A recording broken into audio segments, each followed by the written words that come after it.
Mr. Lee. Thanks a lot. I want to ask about Cyprus, flying rules, and the staff union, or the accessibility of the Secretary General.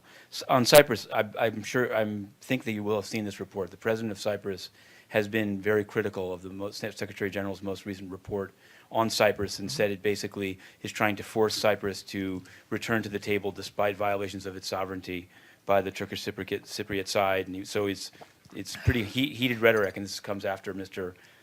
Ida's statement. So I wonder what do you make of that, and is it accurate what he's saying, and does this what's the response of the Secretariat to these statements coming after Mr. Ida's? Well, I think the Secretary General fully backs the work of his special envoy, of Mr. Ide, and stands by his report, as in many cases.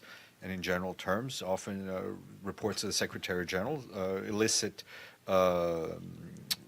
reactions from one side or another, but there's no reason for us to comment on the reactions to the Secretary General's report. And I saw, I guess it was maybe it was Wednesday, that this Standards of Accommodation for Air Travel report by the Secretary General was published, and it's very detailed about what, I don't want to say lower level staff, but other UN staff and officials, when they can take first class, when they can take business class, when there's a medical exception. So it made me think back to this private jet flight.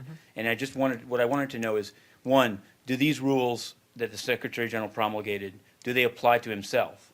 And two, are there officials other than the Secretary General who accept gifted travel from states or others? And I'm thinking of special envoys, and if so, where is that disclosed, and how does it comply with this? It's a good question. I'm happy to look into it. Obviously, as on the Secretary General's air travel, I think a lot of that thing is laid out in the report. No, in this one it doesn't mention Okay. it.